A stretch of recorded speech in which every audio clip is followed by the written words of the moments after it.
अस्सलाम वालेकुम। दुरूद शरीफ पढ़ लें।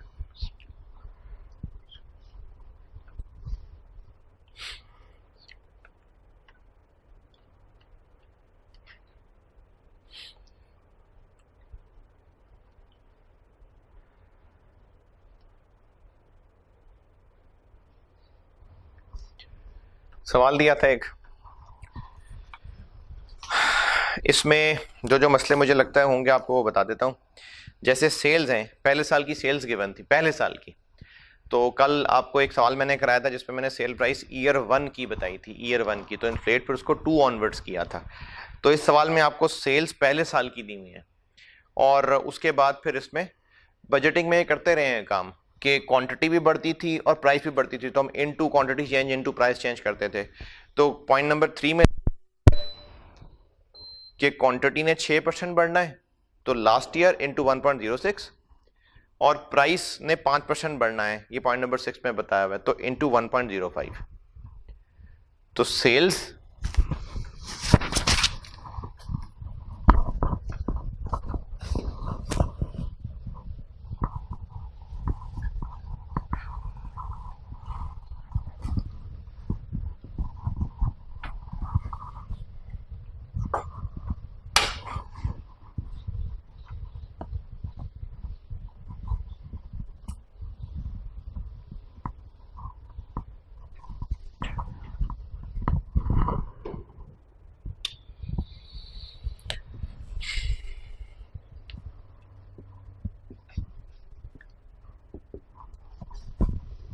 सेल्स यहां तो लिख देंगे 300, उसके बाद हम ब्रैकेट में कह देंगे कि लास्ट ईयर जैसे बजटिंग में करते थे into 1.06 quantity change into 1.05 price change.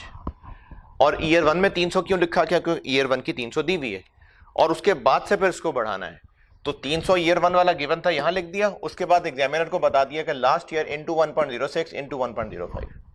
तो दूसरा तीसरा चौथा सेल्स की फिगर आ जाएगी। दूसरा इसमें मसला ये हो सकता है कि जो हमने कॉस्ट लिखी है उस पर क्यों ये इन्फ्लेशन और ये इफेक्ट नहीं लगाया, क्योंकि हमने जो सेल्स की फिगर कैलकुलेट कर ली उसके ऊपर तो इन्फ्लेशन ग्रोथ सब लगा दिया ना।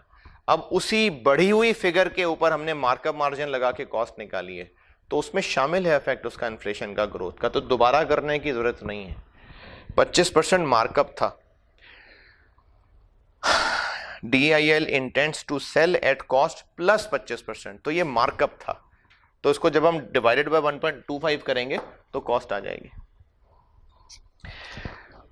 इसमें यही मसला था, मुझे लग रहा डिस्कस करने वाला, वो कर लिया। वर्किंग कैपिटल मैंने भी आपको नहीं बताया, उसके अलावा इसमें कुछ नहीं था। डेप्रिसिएशन आपको आती है, तो पार्ट ए करने का कहा था मैंने, तो 18% के ऊपर आपकी NPV ठीक आ गई होगी। इसमें इन्होंने ना जो डिस्काउंट फैक्टर है वो 2 डेसिमल तक लिए, आप 3 डेसिमल कर लें, राउंडिंग ऑफ कोई मसला नहीं है। ये पुराने सवाल हैं, आसान आसान। अब इसका लेवल थोड़ा सा बढ़ाते हैं, और इसका लेवल बढ़ा के फिर मैं आपको, जब एक सवाल में और मसले नजर आ जाएंगे, फिर आपको वो इन्फ्लेशन के लिए जो जगह खाली छुड़वाई थी ना फिर बताऊंगा। अभी ऐसा करता हूं, एक प्रैक्टिस क्वेश्चन और कराता हूं आपको पास्ट पेपर का। तो आप ऐसा करिए कि ऑटम 17 देखिए जरा, है राइज में ऑटम 17, ऑटम 17 होगा cloudy company limited, autumn 2017। Pack की बुक में पेज 486 पे प्रैक्टिस क्वेश्चन 4 है, और राइस की बुक में 724 पे क्वेश्चन नंबर 4। इसकी रिक्वायरमेंट में एनपीवी नहीं है, रिक्वायरमेंट क्या है? IRR। ये नहीं सिखाया आपको, लेकिन मैं कह रहा हूं बस कि इसकी एनपीवी निकालते हैं। सवाल की रिक्वायरमेंट नहीं है, बस मैं रिक्वायर कर रहा हूं। बाकी सवाल की रिक्वायरमेंट असली वाली जो है उस पर भी इंशाल्लाह बाद में कभी ना कभी आएंगे। तो अभी आप ये सवाल पढ़ लीजिए, इस सवाल को मैं बोर्ड पे करता हूं सॉल्व, और लेक्चर पॉज करके पढ़ लें, फिर आप लेक्चर दोबारा लगाएंगे तो फिर मैं सॉल्व कर रहा हूँ, ऐसे आपका डाटा ज़ाया होगा। तो पॉज कर दें ताकि ये भी पढ़ ले सवाल। हाँ जी पढ़ लिया।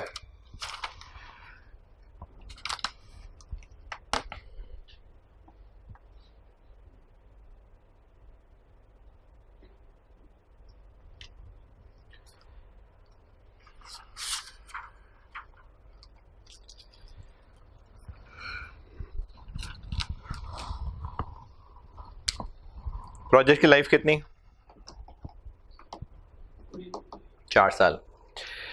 इसकी समरी बता देता हूं कि इसमें हो क्या रहा है। हो ये रहा है कि पहले हम एक प्रोडक्ट X85 बनाते थे और अब मार्केट में हालात चेंज हो रहे हैं, तो हम इसका एक नया वर्जन भी लॉन्च करने लगे हैं। पुराना ख़त्म नहीं कर रहे हैं, नया वर्जन भी लॉन्च करने लगे हैं D44। लेकिन चूंकि नया वर्जन आ जाएगा तो एग्जिस्टिंग प्रोडक्ट जो हम बेचा करते हैं X85 उस पर भी फिर असर पड़ेगा। तो इस नए वर्जन की वजह से पुराने पे जो असर पड़ेगा रेलिवेंट है, रेलिवेंट है। डिटेल्ड रिसर्च इन, पहला paragraph, detailed research in this respect has been carried out 3.25 million की कॉस्ट पे। ये रेलिवेंट है? नहीं, ये संक कॉस्ट है, रेलिवेंट नहीं है। तो पहले पैराग्राफ तीसरी लाइन 3.25 मिलियन रेलिवेंट नहीं है। रिक्वायर्ड है कंप्यूट IRR, लेकिन आपसे कहा है कि आप इसकी वर्डिंग छोड़ दें। मैं रिक्वायर कर रहा हूं कि इस नए प्लांट की NPV निकालनी है। IRR जब पढ़ाऊंगा ना तो इस सवाल दोबारा कराऊंगा मैं। तो अभी जब इस सवाल को सॉल्व करेंगे ना, मैं तो बोर्ड पे करूंगा, तो आज जब इसको सॉल्व कर लेंगे, क्योंकि असल सवाल की रिक्वायरमेंट IRR है, तो इस सवाल में फिर आगे कोई 6-7 लाइनें छोड़ देंगे। फिर जब मैं IRR पढ़ाऊंगा ना तो इस पेज पे वापस आऊंगा मैं। टैक्स सेम ईयर है कि नेक्स्ट ईयर है? सेम ईयर है। तो 0, 1, 2, 3, 4, अगर नेक्स्ट ईयर होता तो फिर मैं 5 भी बनाता। D44 के यूनिट्स जी,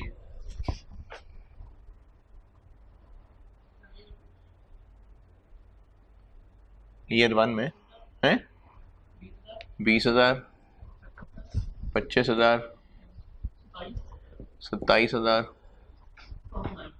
29,000। ये हो गए यूनिट्स, D44 के यूनिट्स हैं। और फिगर्स बड़ी हैं तो हम मिलियन में चल लेते हैं। D44 की सेल प्राइस बताई हुई है 40,000 और कॉस्ट बताई है 32,000। इस वजह से कंट्रीब्यूशन हो गया 5,500। ये सही कहा मैंने?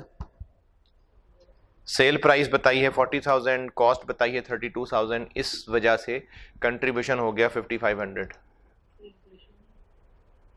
ये जुमला मैंने सही बोला है?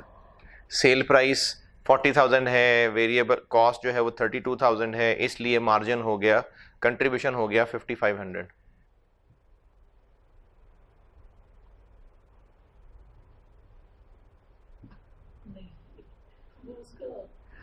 मैं सेल प्राइस और वेरिएबल कॉस्ट जो बता रहा हूं वो D44 की बता रहा हूं।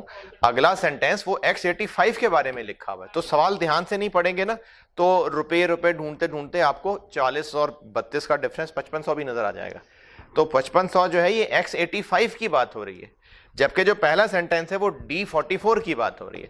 तो D44 की सेल प्राइस 40 है और वेरिएबल कॉस्ट 32 है।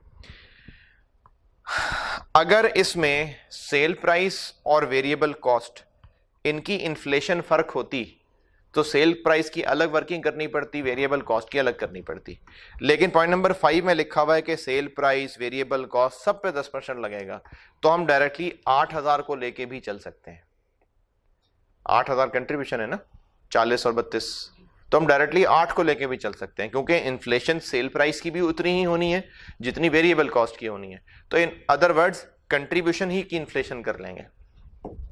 तो मैं डायरेक्टली कंट्रीब्यूशन लिख देता हूं, बजाय इसके कि सेल्स और वेरिएबल कॉस्ट अलग अलग लिखें। कंट्रीब्यूशन। अच्छा, इसमें ना एग्जामिनर के लिए ये प्रेजेंटेशन काफी है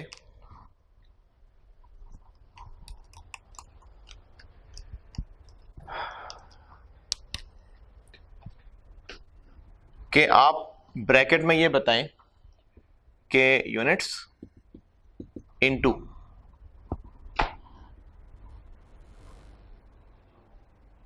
कंट्रीब्यूशन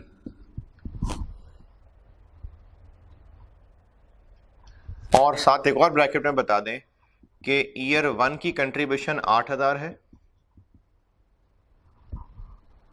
और उसके बाद कह दें कि year 2 onwards last year into 1.1। या तो ये करें कि अलहदा वर्किंग के अंदर कंट्रीब्यूशन अलग से निकालें, या फिर इतनी कहानी लिख दें कि ईयर 1 की कंट्रीब्यूशन 8,000 है और उसके बाद 1.1 बढ़ाते जाना है।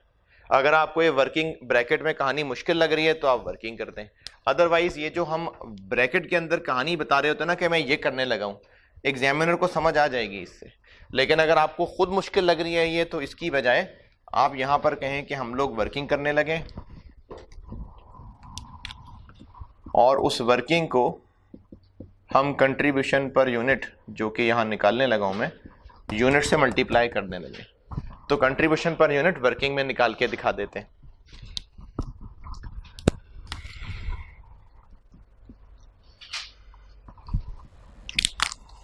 वन, टू, थ्री, 4 और इसमें हम साथ ये कह देते हैं कि लास्ट ईयर इंटू 1.1। यहाँ 8,000, यहाँ 8800, आगे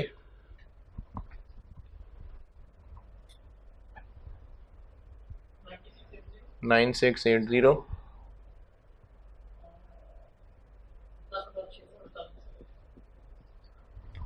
तो ये अलग वर्किंग में दिखा दिया और अब इसको रेलिवेंट यूनिट से मल्टीप्लाई करते जाते हैं।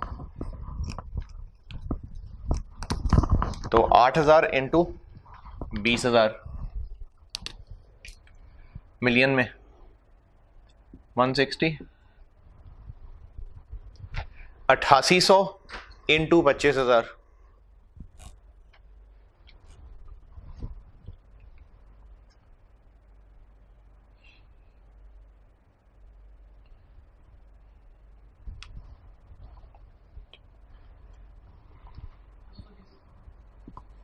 बस, आगे कुछ नहीं, आगे 9680 इंटू 27,000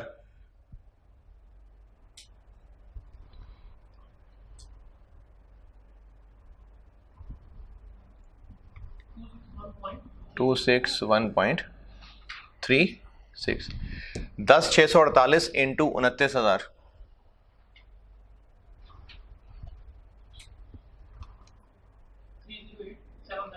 308.79।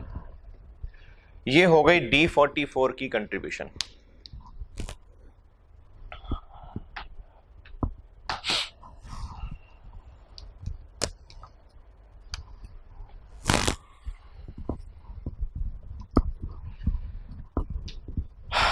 D44 की कैलकुलेशन कर रहा हूं मैं, लेकिन D44 की वजह से X85 पे जो कमाते थे वो जाया होने लग जाएगा। रेलिवेंट है? रेलिवेंट है। तो हर साल 2-2 हजार यूनिट्स कम होते जाएंगे। यहीं खड़ा हूं भी तो पहले मैं वर्किंग ही कर देता हूं।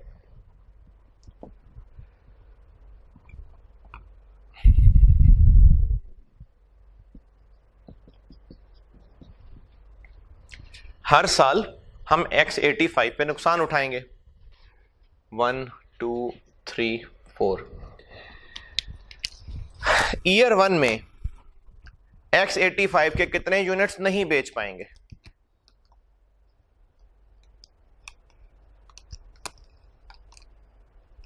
ईयर 1 में X85 के कितने यूनिट्स नहीं बेच पाएंगे? 2,000। जो यूनिट्स हम नहीं बेच पाएंगे वो 2,000 है। ईयर 2 में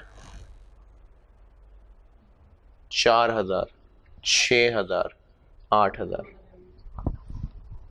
ये कैसे? सेल्स वॉल्यूम ऑफ X85, ये मैं पॉइंट नंबर 2 के अंदर जो टेबल है उसके नीचे वाली लाइन पढ़ रहा हूं।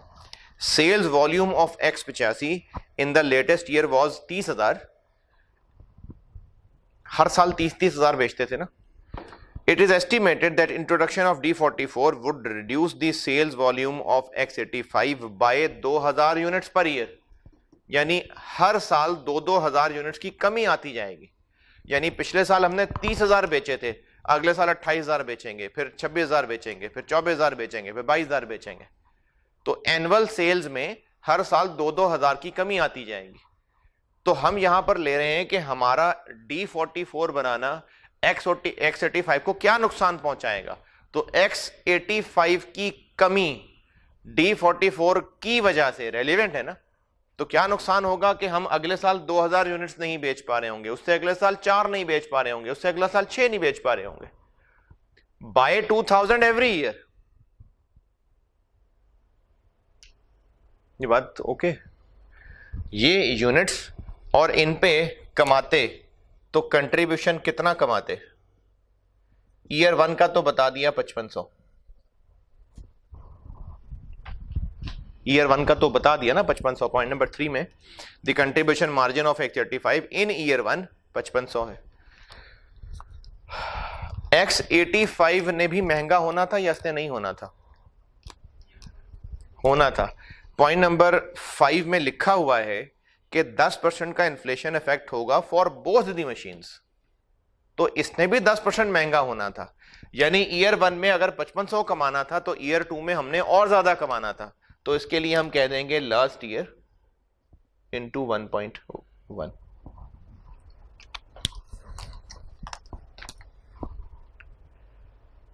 कितना? 6050 6655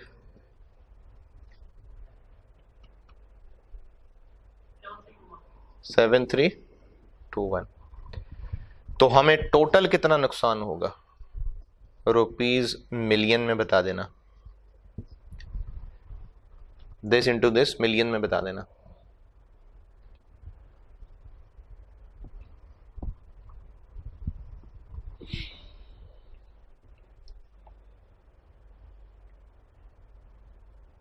दो 2000 इंटू 5500 11 4000 इंटू 60-50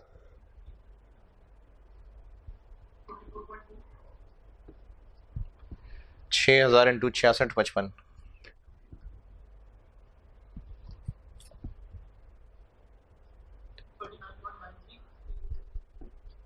8000 इंटू 73-21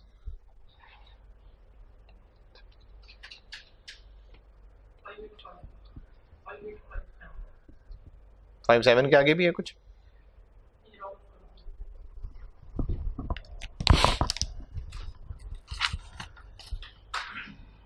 ठीक,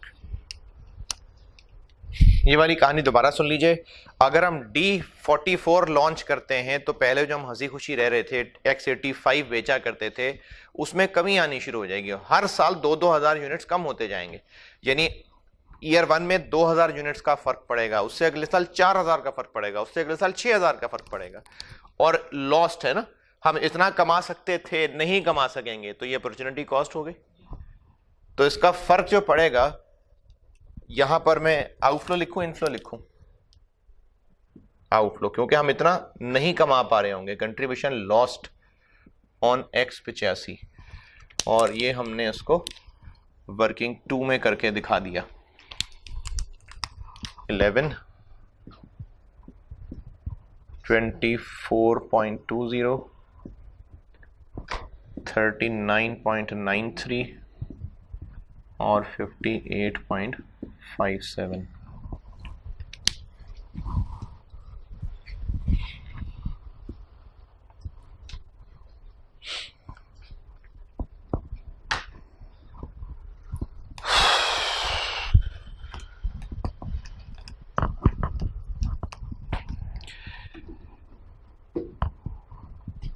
पहले पैराग्राफ में कुछ भी रेलिवेंट नहीं है, मैंने बताया था 3.25 रेलिवेंट नहीं है क्योंकि संक कॉस्ट है। पॉइंट नंबर 1 ये हम आखिर में लिखते होते हैं। पॉइंट नंबर 2 यूनिट्स हैं, लिख लिए। पॉइंट नंबर 3 के अंदर सेल प्राइस बताई हुई है D44 की, और कॉस्ट बताई हुई है, ये हमने इस्तेमाल कर ली। और तीसरे ही पॉइंट में X85 की कंट्रीब्यूशन बताई हुई थी, ये भी इस्तेमाल कर ली। पॉइंट नंबर 4, हम ऑलरेडी प्रोडक्शन तो कर ही रहे थे फैक्ट्री में, तो फिक्स कॉस्ट हमने ईयर 1 की जो एस्टीमेट की थी वो 45 मिलियन थी। उसी फैक्ट्री में ही हम एक मशीन और लगा रहे हैं, लेकिन अगर हम ये नया प्लांट भी लगा लेंगे तो फिर हमारी फैक्ट्री की, उसी फैक्ट्री की फिक्स कॉस्ट ईयर 1 की 45 की जगह 75 हो जाएंगी। तो इस प्लांट की वजह से क्या फर्क पड़ रहा है? एडिशनल फिक्स कॉस्ट 35 मिलियन की, 75 एडिशनल नहीं है, क्योंकि अगर हम ये प्लांट ना लगाते, बाकी प्रोडक्शंस तो कर ही रहे थे, तो हमारी ईयर 1 की फिक्स कॉस्ट 45 मिलियन होनी थी। लेकिन इस प्लांट की वजह से if the new plant is installed these cost would increase to 75 million. अगर लिखा होता इंक्रीज बाय 75 मिलियन तो फिर 75 मिलियन ही रेलिवेंट होता, एडिशनल होता, लेकिन इंक्रीज टू तो 45 से 75, तो 30 मिलियन ये रेलिवेंट है। Additional fix cost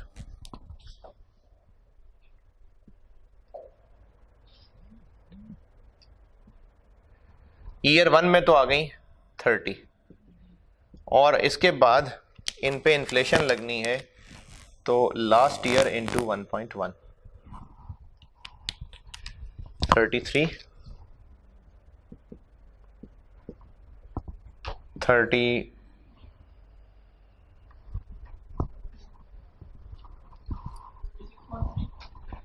36.3,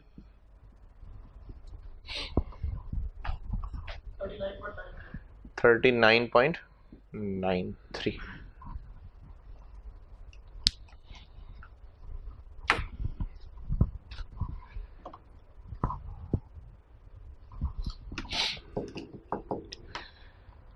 point number 5 inflation है, ये हमने कर ली।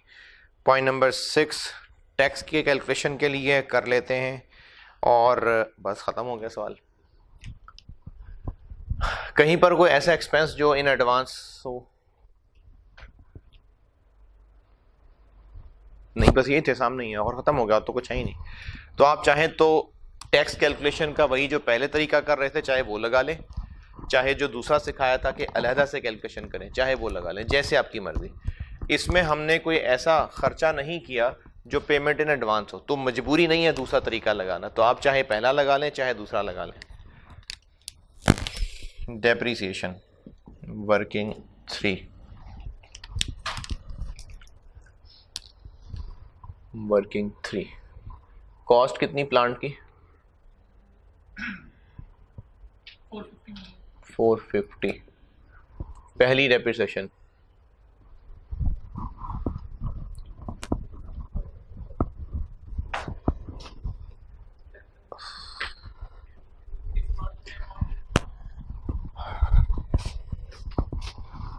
112.5, बाकी रह गया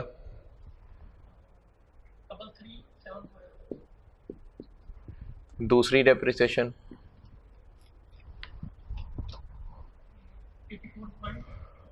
84.38, बाकी रह गया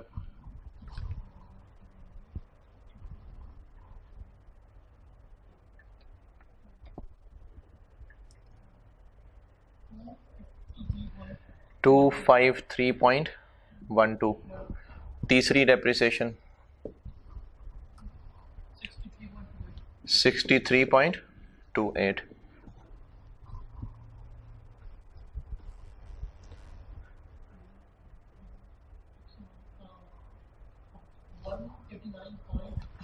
$189.84। चौथी डेप्रिसिएशन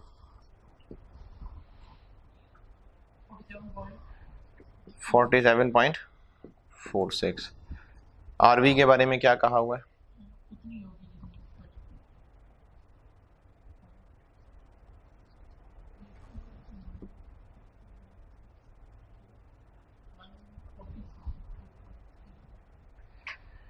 तो आरवी इतनी होगी, तो जब आरवी इतनी होगी तो प्रॉफिट या लॉस कितना होगा?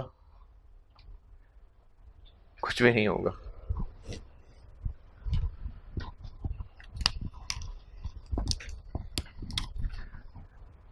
112.5, 84.38, 63.28, 47.26.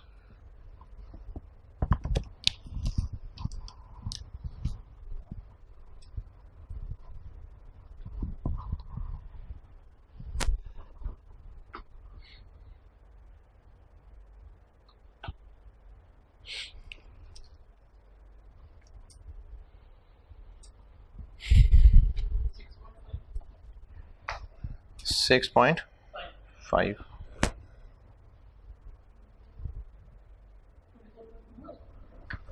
जी 24.2.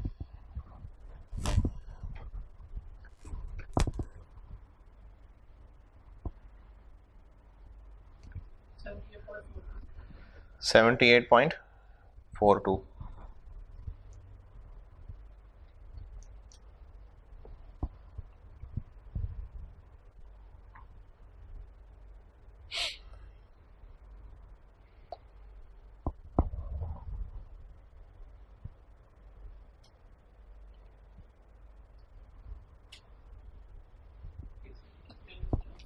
$121.85.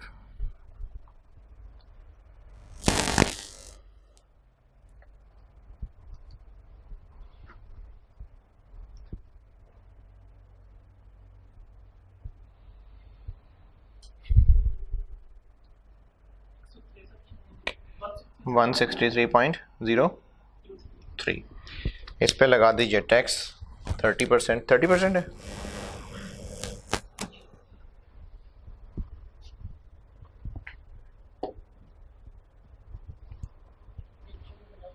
हम्म 1.95,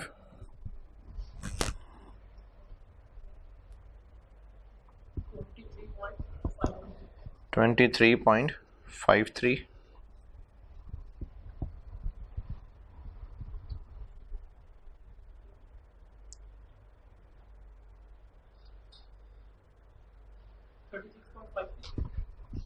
36.56,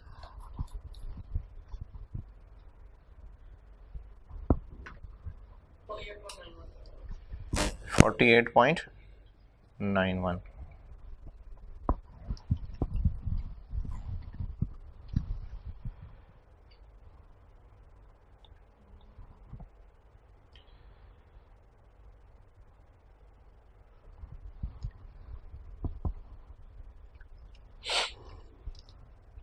वो जो डेप्रिसिएशन लेस की थी वो वापस कर देते हैं.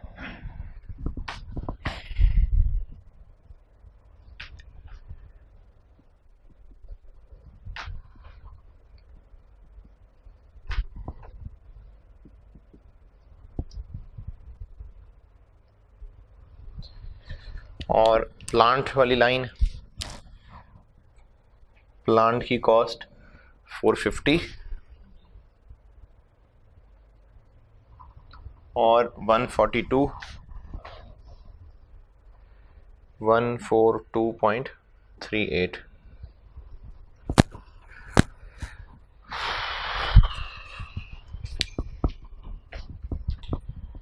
निकालें इसकी 12% पे एनपीवी. पीछे से आंसर टैली नहीं करेगा, मैं आपको खुद आंसर बता दूंगा. बस आप सिर्फ नेट कैश फ्लोस टैली कर लें, एनपीवी आपकी टैली नहीं करेगी.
ये कितने बजे शुरू की थी class?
Net cash flows match कर रहे हैं या नेट कैश फ्लोस भी नहीं है पीछे?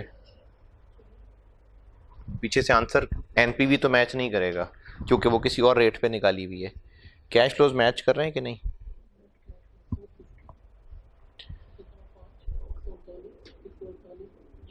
ठीक है, तो कितनी आ रही है एनपीवी?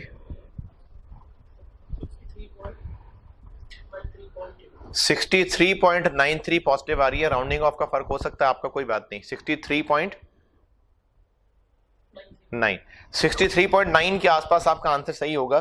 पीछे सोल्यूशन का आप सिर्फ, बल्कि इस पीछे सोल्यूशन आपने क्यों देखना है, मैंने सारा कुछ तो सामने कर दिया है और ये प्लस तो आप कर ही लेंगे, तो इसलिए इस है तो आप यहां तक तो नोट करिए, एनपीवी भी निकालिए, लेकिन पीछे आपका एनपीवी का सोल्यूशन मैच नहीं करेगा, उसकी रीजन बताऊंगा बाद में। तो आपने इसकी एनपीवी निकाल ली और वो निकलेगी 63.9 समथिंग पॉजिटिव। अब आप इस सवाल के लिए जगह छोड़ दें क्योंकि असल सवाल की रिक्वायरमेंट तो आईआरआर थी ना। नहीं निकाली हुई आपकी 60 किस रेट पे निकाली हुई? अच्छा ठीक है, जिनके पास राइस की बुक है उसमें एनपीवी निकली हुई है इस रेट पे, जिनके पास पैक की बुक है उसमें एनपीवी इस रेट पे नहीं निकली हुई। जो आई कैप का सोल्यूशन था वो किसी और रेट पे निकली हुई थी। कोई बात नहीं, जब मैं आपको आईआरआर कराऊंगा तो आप इसका सोल्यूशन समझ पाएंगे कि क्या किया हुआ है। अभी बस इसको यहीं तक रोक दें और आप इसके बाद जगह छोड़ दें क्योंकि इस पे सवाल पे मैंने वापस आना है। जब आईआरआर पढ़ा लूंगा तो इस सवाल पे वापस आऊंगा। कितनी लाइनें लगेंगी? आपने 3 4 मेरा ख्याल है 8 9 लाइनें तो छोड़ दें, 8 9 लाइनें छोड़ दें। अब एक काम करते हैं, आपको मैं कुछ नसीहतें लिखवाता हूं इन्फ्लेशन के सवाल को कवर करने के लिए।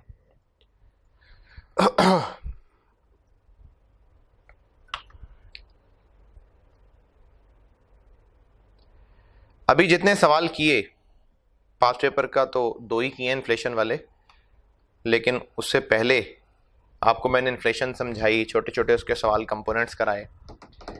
इन्फ्लेशन के हवाले से कुछ नसीहतें लिख लें। तो वो जो आपको मैंने 2 पेज छुड़वाए थे ना, वहां वापस आ जाए।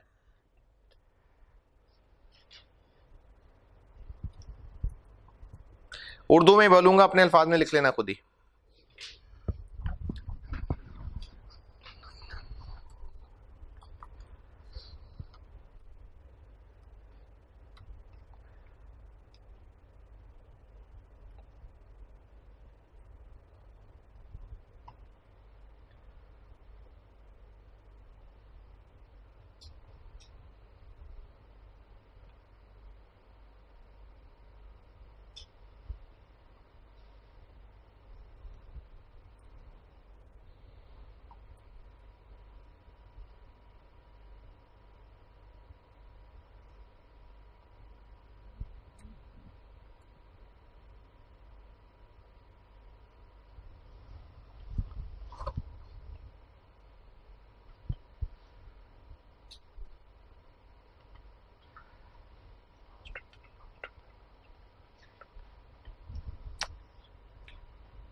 ठीक है, सॉल्यूशन। एक पॉइंट ये लिख लें, उर्दू में बताऊंगा, अपने अल्फाज में खुद ही लिख लेना। अगर आपको जो कैश फ्लोज हैं, sales, variable cost, fix cost, ये कहीं हुई हैं कि ये ईयर 1 की फिगर्स हैं, जैसे इस सवाल में था, जैसे पिछले सवाल में जब था, अगर कहा हुआ है कि ये ईयर 1 की फिगर्स हैं, तो फिर आपने ईयर 2 ऑनवर्ड्स इन्फ्लेट करना है। जो इन्फ्लेशन की हेडिंग देके पिछली क्लास के अंदर 2 पेजेस छोड़ने को कहा था ना, तो उनमें मैं आपको नोट्स लिखवा रहा हूं फॉर एग्जाम क्वेश्चंस। उर्दू में बता रहा हूं, जैसे मर्जी लिख लें। पहला नोट मैंने बताया है कि अगर आपको क्वेश्चन में ये जो कैश फ्लोज हैं, सेल प्राइसेस हैं, कॉस्ट्स हैं, फिक्स कॉस्ट्स हैं, अगर आपको लिखा हुआ है कि ये ईयर 1 की फिगर्स बता रहे हैं हम आपको, तो ये ईयर 1 की फिगर्स हैं और आपने ईयर 2 ऑनवर्ड इन्फ्लेट करना है।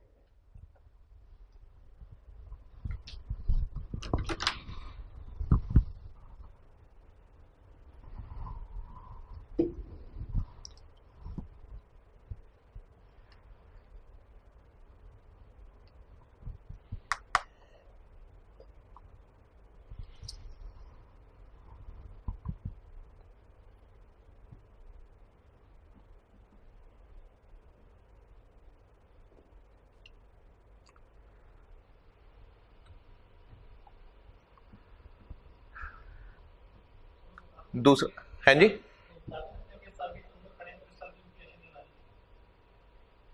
कैसे?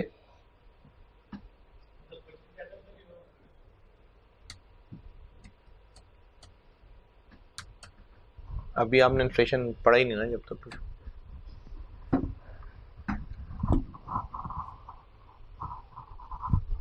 अगला नोट लिखें।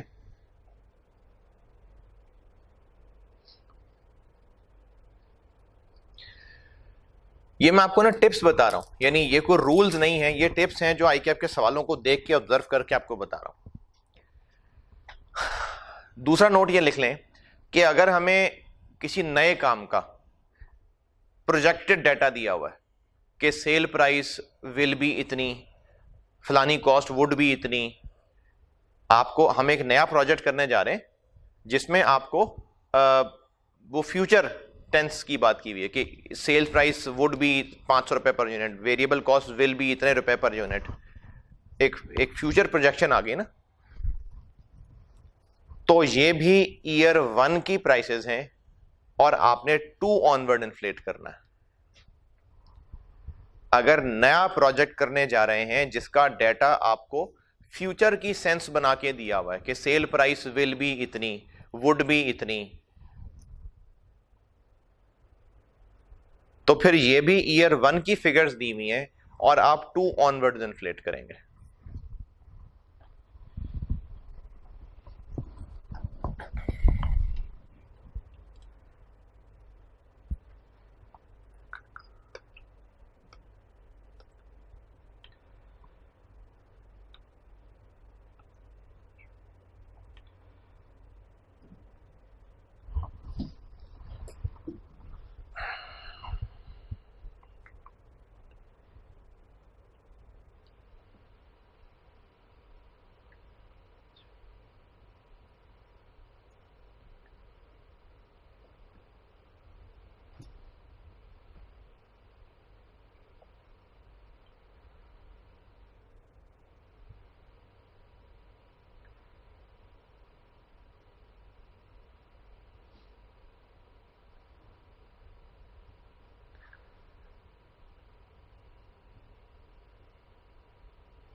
ये भी लिख लिया।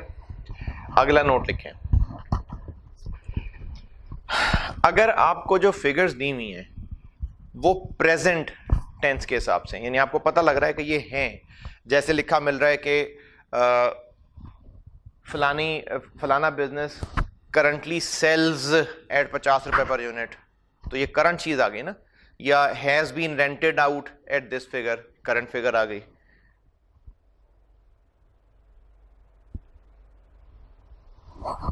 यानी आपको प्रेजेंट की इंफॉर्मेशन दी हुई है, present indefinite, present perfect, continuous, perfect continuous. अगर ये सेंस बन रही है कि प्रेजेंट की फिगर्स दी हुई हैं, तो फिर आपको ये रियल फिगर्स दी हुई हैं और आपने ईयर 1 ऑनवर्ड ही इन्फ्लेट शुरू कर देना है।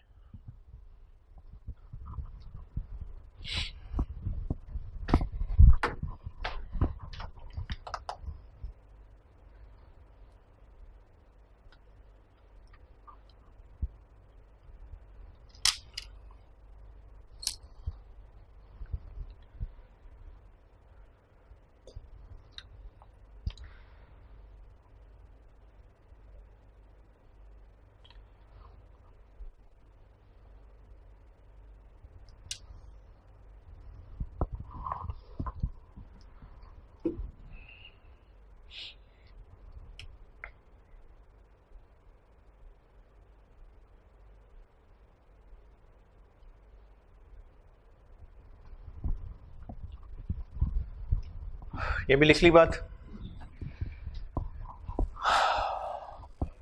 अगला नोट लिखें, प्लांट की आरवी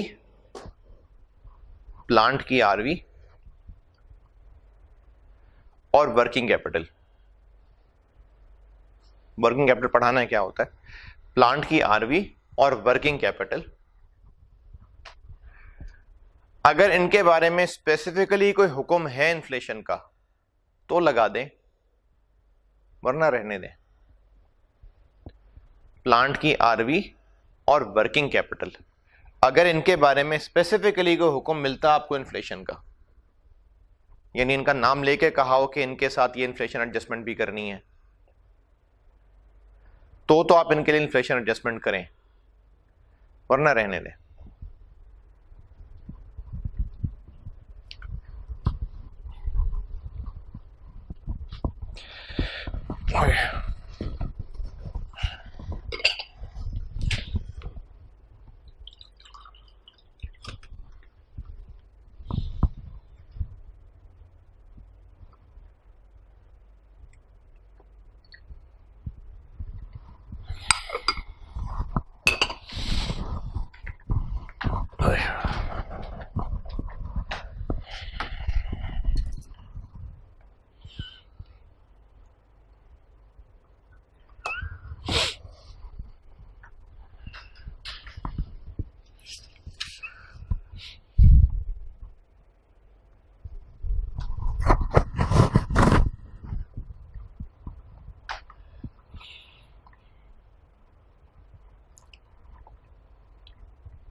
ये भी लिख लिया।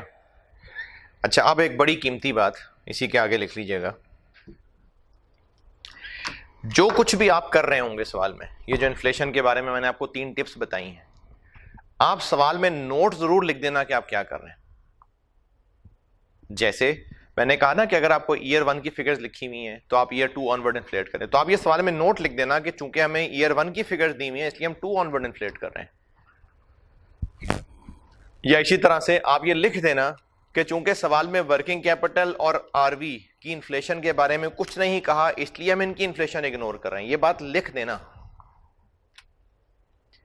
ये जो मैंने आपको इन्फ्लेशन की टिप्स बताई हैं, अगर आप इनको सवाल में लगाने लगें तो इनको नोट्स में लिख देना। नोट्स कहां लिखें? नोट्स बेहतर है कि आप जब ये सोल्यूशन शुरू करने लगे ना तो इसके टॉप पे आप लिखें नोट्स, अजम्पशंस 2 4 5 जितने भी लिखने हैं वो लिखने के बाद ये सोल्यूशन शुरू करें। क्योंकि सवाल सॉल्व करने के बाद अगले पेज पे नोट्स लिखे होंगे तो पता नहीं अगले पेज को लिफ्ट कराए या उसको समझ आए ना आए कि आपने क्या किया हुआ है। तो आप इस सोल्यूशन को करने से पहले ऊपर टॉप पे, या अगर आपको लगता है कि नहीं जगह नहीं है इतनी, मुझे नहीं पता कितनी जगह छोड़नी है, तो ऊपर कम से कम एक लाइन लिख देना कि for assumptions look next page या इस तरह से, या सी अजम्पशंस फर्स्ट, कुछ कह दें आप पेपर मार्क करने वाले को। लेकिन इन्फ्लेशन के बारे में आप जो भी कर रहे हैं वो नोट्स जरूर लिख देना पेपर के अंदर।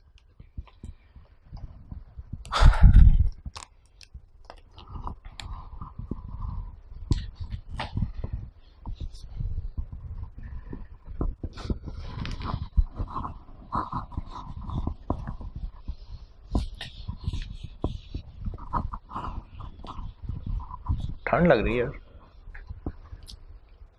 एक बंद कर दें एसी।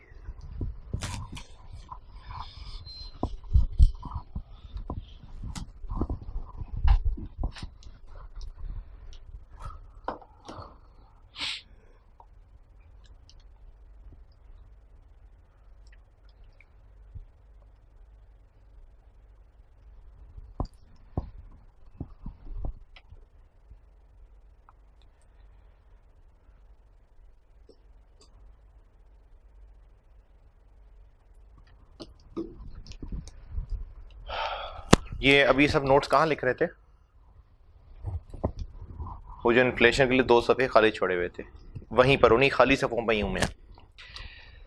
ये जो बातें बताने लगा हूं ना, ये कॉस्ट में टेस्ट होती नहीं है और मेरे ख्याल में होनी चाहिए भी नहीं, क्योंकि बीएफडी में भी इसका एक सेपरेट चैप्टर है।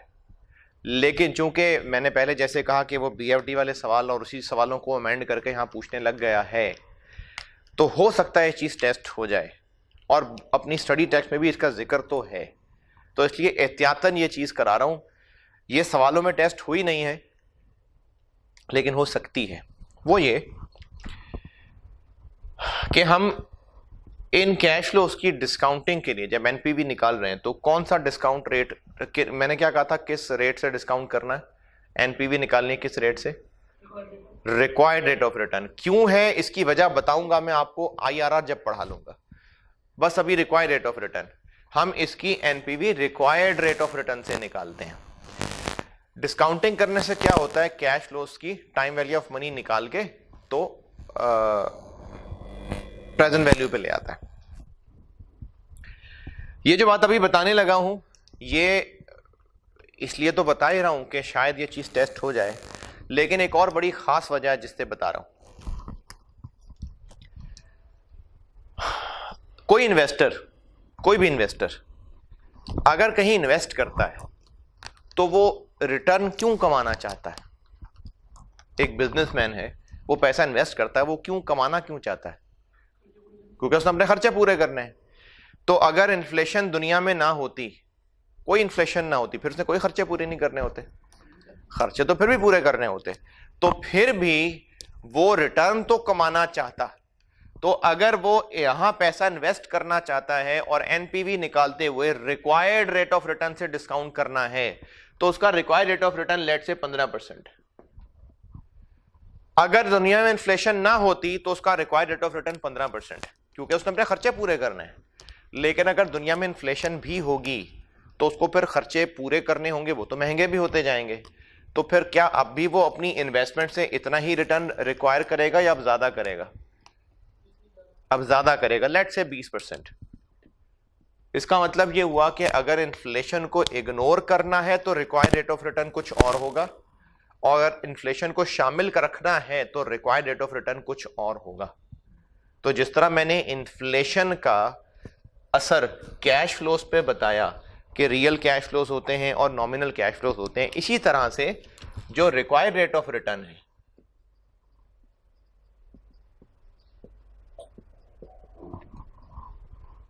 ये या तो रियल होता है या नॉमिनल होता है, और नॉमिनल को मनी भी कहते हैं। इसको मनी रेट भी कहते हैं।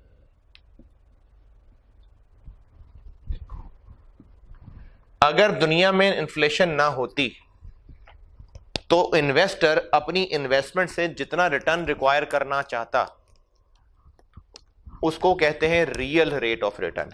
ये वो रेट है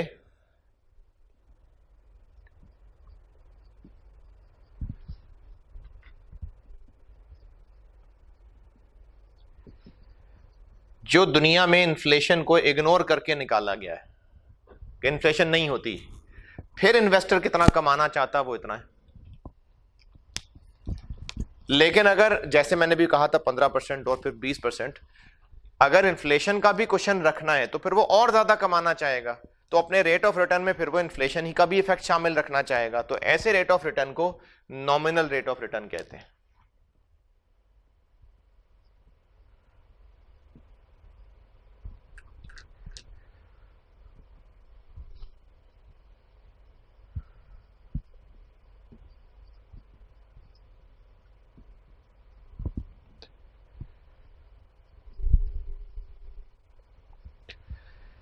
इसमें अब एक सिंपल अकल की बात यह है जो आप भी अंदाजा लगा ही सकते हैं। अगर कैश फ्लोज के अंदर इन्फ्लेशन इग्नोर्ड थी, यानी रियल कैश फ्लोज, तो एनपीवी निकालने के लिए डिस्काउंट रेट कौन सा होना चाहिए? रियल होना चाहिए।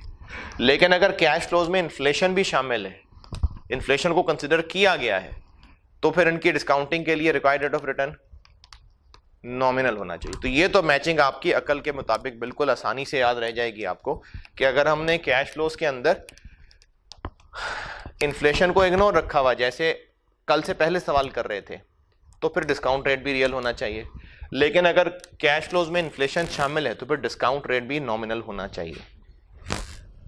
अब मसला ये है कि अगर कैश फ्लोज में इन्फ्लेशन शामिल की है जैसे यहां की हुई है, और डिस्काउंट रेट भी नॉमिनल होना चाहिए, लेकिन सवाल वाले ने आपको डिस्काउंट रेट रियल दे दिया है, तब उसको नॉमिनल बनाना पड़ेगा।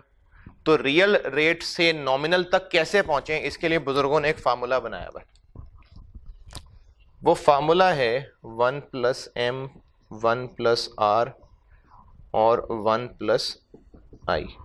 अब यहां पर m, r और i मेरा ख्याल है कि आप समझ जाएंगे, 1 तो 1 है और प्लस तो प्लस होता है। ये आई कौन सा होगा? इन्फ्लेशन रेट होगा।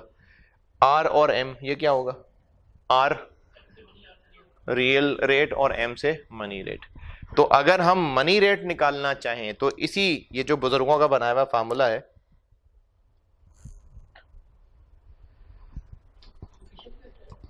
जी, तो ये बुजुर्गों का बनाया हुआ फार्मूला है।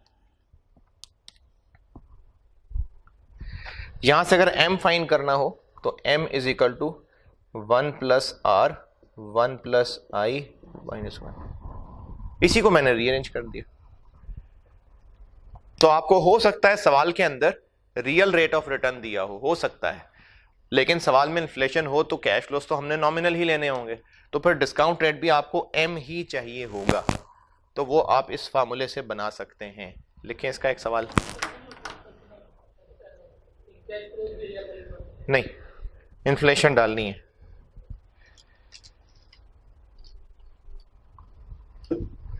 सवाल लिखिए।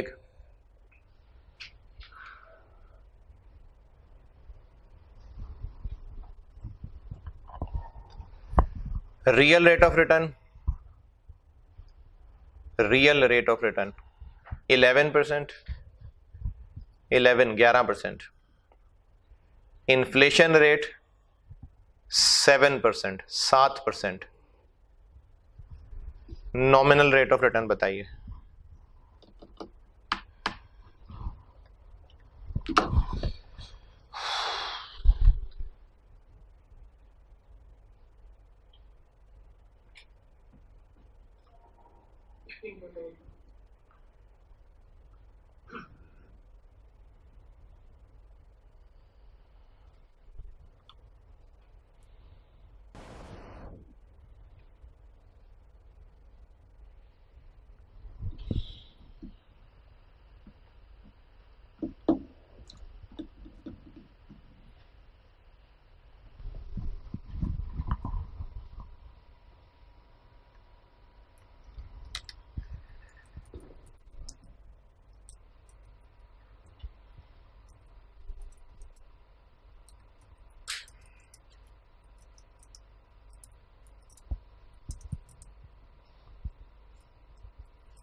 18.11 इंटू 1.07 माइनस 1, तो 18 पॉइंट क्या 77%। इसके हवाले से नोट ये लिख लें कि आपको सवाल में अगर कहा है कि रियल रेट है तो रियल है, वरना बस ठीक है नॉमिनल है। जैसे अभी जो सवाल हमने ऑटम 17 किया, ये जो सामने लिखा भी हुआ है, इसमें लिखा हुआ था कॉस्ट ऑफ कैपिटल 12% है, तो बस ठीक है नॉमिनल है ये। अगर रियल होता तो कह देते कि रियल है, वरना बाय डिफॉल्ट नॉमिनल है, बस ठीक है इस्तेमाल करें।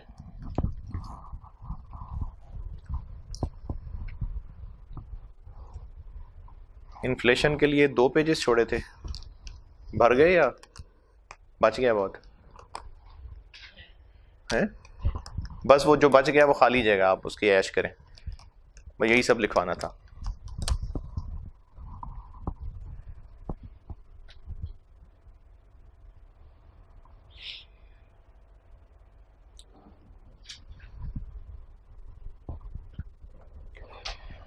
अच्छा, अब एक काम ये करें कि 10 मिनट का सवाल है एक, ये कर लें, फिर बताता हूँ वर्किंग कैपिटल की एडजस्टमेंट। जिनके पास पैक की बुक है उसमें पेज 487 पे, page 487, practice question 6 tropical juices autumn 2016। और जिनके पास राइस की बुक है autumn 2016, page 725 tropical juices autumn 2016। इसमें भी आपने बस वर्किंग कैपिटल में जो पहले कल वाले होमवर्क में कहा था ना कि कल वाला homework class work homework class work कल वाला क्लास वर्क होमवर्क था, अच्छा कल वाला होमवर्क, उसमें मैंने कहा था वर्किंग कैपिटल को 0 पे आउटफ्लो रखें और एंड पे इनफ्लो रख लें। यहां पर भी बस चुप करके ऐसे ही कर लें। 25 मिलियन का एक वर्किंग कैपिटल की फिगर दी हुई है, आप सिंपली इसको 0 पे आउटफ्लो रखिए और एंड के ऊपर इनफ्लो रख लें। बस ये सवाल कर लें आप, फिर मैं बताता हूं कि इसका ये वर्किंग कैपिटल होता क्या है। तो आप लेक्चर पॉज करें और ये सवाल करें, शाबाश। इसकी जो प्रॉपर रिक्वायरमेंट है आप कर सकते हैं, एनपीवी निकालने को कहा है, करिए सवाल।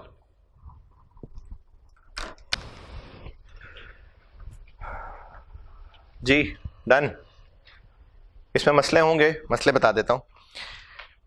सबसे पहले तो बिल्डिंग की कॉस्ट है वो तो ठीक है, वो स्ट्रेट फॉरवर्ड है, 40 0 पे आउटफ्लो आ जाएगा। रेंट के बारे में लिखा हुआ है, नहीं बिल्डिंग नहीं, सॉरी प्लांट, बिल्डिंग नहीं प्लांट। हमें प्लांट की कॉस्ट लिखनी है, बिल्डिंग की नहीं लिखनी। बिल्डिंग की क्यों नहीं लिखनी? क्योंकि बिल्डिंग तो हमारे पास ऑलरेडी है ना, वो तो इतने की खरीदी थी, तो ये तो रेलिवेंट नहीं है। हाँ, हम उस बिल्डिंग को किराए पे दिए हुए थे, अब अगर हम उस बिल्डिंग को इस प्लांट के लिए इस्तेमाल करेंगे तो फिर किराए से वापस लेना पड़ेगा। और किराए के बारे में लिखा हुआ है has been rented out at 6 million, has been rented out at 6 million. तो इसको जब आपको टाइम 1 पे लिखना है तो इन्फ्लेट करके लिखना है। तो रेंट वाला एज एन अपॉर्चुनिटी कॉस्ट, जिस तरह मैंने यहाँ किया था ना, इसकी कंट्रीब्यूशन लॉस्ट को एज अ कॉस्ट दिखाया था, तो यहाँ पर बिल्डिंग का rent lost as a cost आएगा, तो ये 1 से ही इन्फ्लेट होगा। उसके बाद जो सेल प्राइस है और वेरिएबल कॉस्ट है, जो पीछे राइस का सोल्यूशन है वो उन्होंने चेंज किया हुआ है, उन्होंने अजम्पशन ये ली हुई है कि हमें सेल प्राइस को भी इन्फ्लेट करना है, जबकि जो असल आईकैप का सोल्यूशन था, जिनके पास पैक की बुक थी, उसमें असल आईकैप वाला सोल्यूशन है, तो उसमें इसको 1 की फिगर एज इट इज ली हुई थी, 2 ऑनवर्ड इन्फ्लेट किया हुआ था। तो मैंने इसलिए आपसे कहा था कि इसमें आप नोट लिख दें तो बेहतर है। आईकैप का ट्रेंड यही है जो मैंने आपको बताया है। ये राइस की बुक में जो सोल्यूशन है इन्होंने अमेंड किया हुआ है। बहरहाल आईकैप का ट्रेंड यही है कि जब हमें कोई प्रोजेक्शन बताई हुई है, projection would be, will be, तो फिर वो 1 की फिगर है और फिर वो 2 ऑनवर्ड इन्फ्लेट किया हुआ है। लेकिन मैंने फिर बता रहा हूं बात कि आप ये नोट लिखिएगा कि इसको हम ईयर 1 की फिगर मान के 2 ऑनवर्ड इन्फ्लेट कर रहे हैं। तो राइस के सोल्यूशन में सेल प्राइस और वेरिएबल कॉस्ट को ईयर 1 से 1 भी इन्फ्लेट किया हुआ है, जबकि आईकैप के सोल्यूशन में ईयर 1 इन्फ्लेट नहीं था। तो आई सजेस्ट कि आप ईयर 1 इन्फ्लेट ना करें, 2 ऑनवर्ड इन्फ्लेट करें। ठीक है, तो आपको मैंने ये कहा है कि आप लिखिए नोट, ये आपको एक एतराज होगा। इसके अलावा इसमें फिक्स्ड कॉस्ट वाला अच्छा पॉइंट है। फिक्स कॉस्ट दी हुई है 100 रुपए पर यूनिट, 100 रुपए पर लीटर, तो हर साल के लीटर से इसको मल्टीप्लाई कर लें, कर लें, ऐसे कर लें। अगर हर साल के लीटर से मल्टीप्लाई ही करना है तो फिर इसको फिक्स कॉस्ट क्यों कह रहे हैं, फिर तो ये वेरिएबल हो गई। फिक्स कॉस्ट पर यूनिट दी हुई है, ये पहले ना सवालों में ऐसा हो चुका हुआ है, बजटिंग में मुझे याद पड़ता है हमने किया हुआ है कि आपको फिक्स कॉस्ट पर यूनिट दी हुई है, हमने उसको, फिक्स कॉस्ट तो है ही टोटल का कॉन्सेप्ट, तो हम ये देखेंगे कि जो पर यूनिट दी हुई है वो पर यूनिट कैसे बनाई गई थी, वहां से रिवर्स चलते हैं।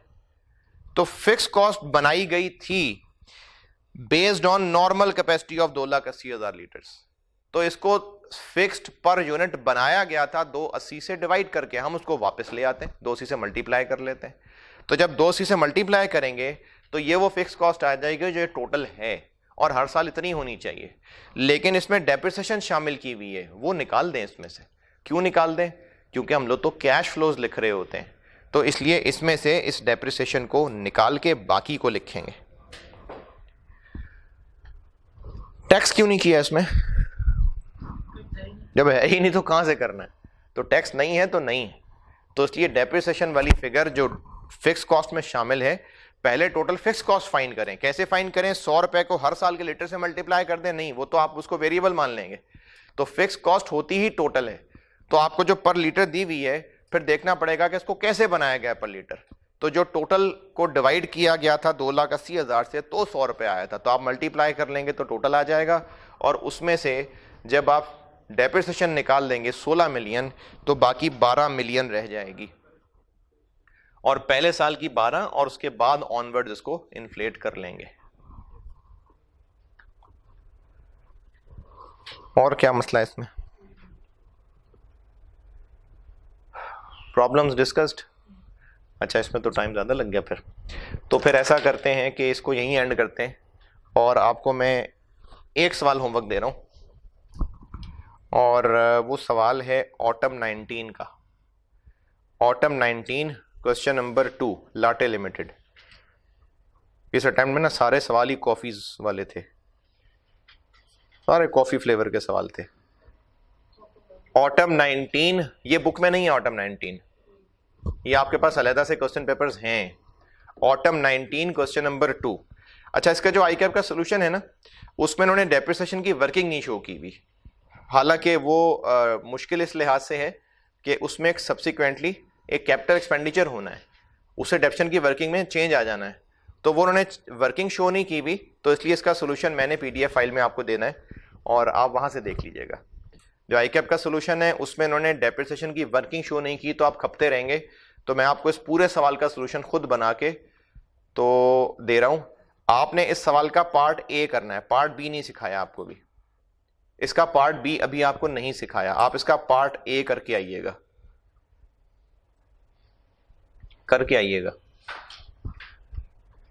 ऑटम 2019, बस इसमें वर्किंग कैपिटल एडजस्टमेंट रह गई है, अगली क्लास में वर्किंग कैपिटल एडजस्टमेंट कराऊंगा, और पास्ट पेपर के आपको 1 या 2 देखूंगा कितने कराने, इतने सवाल और करा दूंगा, और फिर ये वर्किंग कैपिटल एनपीवी खत्म, और फिर एक क्लास इस पे और लगेगी, उसमें मैंने आपको आईआरआर सिखाना है, यानी अब ये 2 क्लासेस में ये खत्म हो जाएगा इंशाल्लाह, 91 तक इंशाल्लाह ये खत्म हो जाएगा, और फिर 2 और चाहिए मुझे फाइनेंशियल इंस्ट्रूमेंट्स के लिए, तो 93 या 94 लेक्चर्स में ये कॉस्ट खत्म हो जाएगी आपकी। उसके बाद मैं एक लेक्चर और अपलोड करूंगा जिसमें मैं सारे टेस्ट्स डिस्कस करूंगा, और जो भी टेस्ट टर्म टेस्ट वगैरह थे, और जो फाइनल टिप्स हैं आपकी तैयारी के लिए जो महीना बाकी है उसके लिए, और पेपर अटेम्प्ट के लिए, ये फिर मैं उस आखिरी लेक्चर में बताऊंगा। तो अभी बस इस क्लास को यहीं ख़त्म करते हैं।